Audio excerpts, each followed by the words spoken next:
if I could go back to restarting my fitness journey, there's a lot of stuff I would, take step-by-step procedure in order to have a better physique than what I have now. Now, I'm very thankful for the things that I did to get to where I'm at now, meaning I did powerlifting to get my bench and squat up.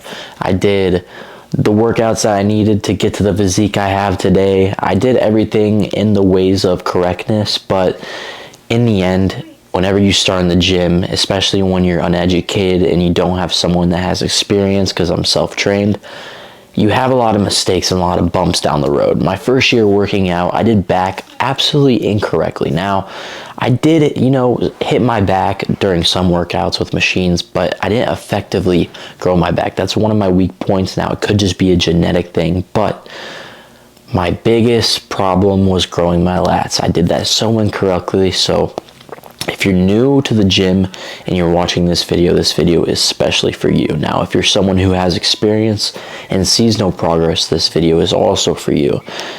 If I were to just restart the gym, this is what I would do. I would start off by don't even work out, watch educational videos. I would highly recommend science-based lifting videos like Jeff Nippard, especially because I've learned a lot of my workouts from him. Even till this day, I'll watch Jeff Nippard just because, not because he's a science-based lifter, because he's a scientist. And I don't mean just like your normal scientist that people think like, oh, NASA, rocket go to space. No, a gym scientist. And when I say that, he's done his research. He's, found out what effectively grows a muscle and the best workout to go about doing it and how to effectively approach doing that muscle group. So what I would do is I would start off your first week just watching videos. So literally try to get as much educational value you can by watching videos, and just watch as many videos as you can. Maybe watch from a bodybuilder standpoint on how they work out.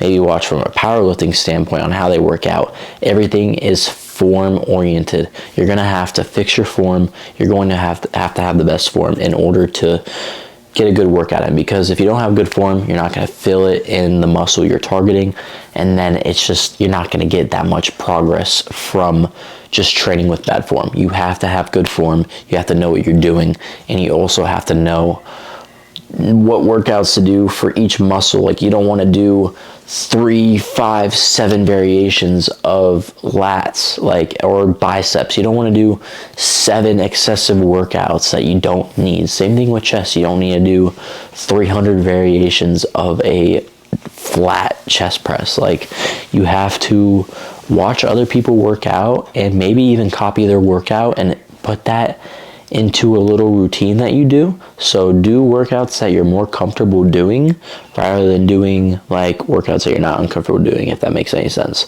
So for the second week, I would honestly, after you're done watching the videos, I would go to the gym. Now, your second week, you don't want to go too crazy. A lot of people, and this is what I had a problem with, start trying to max out everything. That's not the best way to go about it. Now, you could feel good about yourself. If you want to, boost up your motivation, go ahead, by all means. But if you're really looking to lock in and grow your physique and make it just, absolutely sick cunt, you want to literally just work out correctly and do things that you know how to do already. Don't overcomplicate anything right when you get into the gym. Like, do things that are just easy laid out. I would stick to the machines. Do the machines. They have you at the form that you already were. They already have it to where you want to be on form wise. Now, if you feel like you do a machine and it doesn't feel like it effectively hits that muscle when you do it, try to find a different machine to where you can hit the muscle that you want to hit. Because again, some people won't feel it a certain way because the form is just also, again, not, perfected. That made no sense, but it's not perfect. But, and you just want to utilize everything that you have in your gym so it hits your needs in the second week. So when it hits the third and fourth week, when you get more comfortable with just using the machines and just seeing just the overall basics, and you're already watching your videos, you want to do it in your third and fourth week. You want to start going to free weight. Don't just jump straight into free weight unless it's bicep curls. But people still can overcomplicate that because they like to swing their arm up. They like to, it's a lot more detailed than you think. It's like, oh, it's just a bicep curl. I'm doing a normal bicep curl. No, you can fuck that up in a lot of ways, and a lot of people don't know that. So definitely watch videos on how people work out, especially maybe the Olympias. Christian Bumstead, Roddy Coleman. Actually, no, Roddy Coleman just throws shit. So Christian Bumstead, I would just watch maybe Lee Priest. Just watch the old school bodybuilders, see how they work out. A lot of them are going to work out a little differently from you're like, oh, this guy does it so perfectly. This guy throws a little bit of ego into it, like ego lifting. And you just really have to just pick and choose who you want to learn from. Now, I highly recommend Jeff Nippard because he's helped me, because in my second year of working out, I just mainly watched his videos on my off season before I started bodybuilding, and it's helped me because I have grown my back. My back has significantly grown, and my biceps have significantly grown. I've definitely picked some pieces from each video and implemented it into my own workouts, and it's helped me a lot. And that's like my key sauce to looking how I am. So once you start to do the third and fourth week more free weight things, you don't want to do just straight everything free weight. You want to mix the machines with the free weight. You want to be able to set a routine in the fourth and fifth week. Let's just say you start with the third week or the fourth week. Just do it the week after you do the free weight. So you want to be able to make your own workout routine. Don't worry about the diet. Don't worry about anything else. I had a little burp, excuse me. But you want to focus on a workout routine, something that is structured and personalized to your own needs, and you want it to be able to hit every muscle effectively, meaning different parts of the muscle group. And I would highly recommend a bro split, or I think it's a bro split. I think it's a push-pull legs. No, it's push-pull legs. Push-pull leg split is meaning you're doing chest, shoulder, tries one day. You're doing, I would say, back and bi the other day, and then the third day is legs. Legs and cardio, legs and abs, whatever you want to do in that section.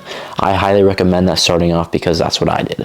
Now, I like to mix things up now when I'm on off season. I like to do chest, bicep, and chest and bicep, just because I'm isolating the muscles and hitting them with different power in my body, if that makes any sense. Because whenever you do chest, shoulder, try, when you get done with your chest, your triceps are pretty much already a little exhausted, and if you do triceps, your chest is going to be a little exhausted because they're kind of in the same muscle group when you do certain movements.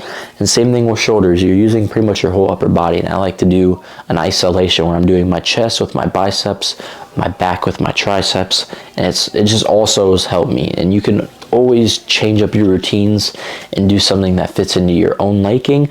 I would highly recommend that, but the push-pull legs or even the bro split would even help. So now that you got all this information, and it might be useful to you and you might get something out of it, and some of it might be a little yapping, but it's very, very, very important that you just follow those steps, because I wish I had a mentor. I wish I had the guidance that I needed, but I never got that. But I would say once you structure your workouts, that's when the meal plan starts to get in. You want to start adjusting your diet a little bit. Don't just adjust it completely, because you're not going to like it. You're going to just not want to do it and just eat BS.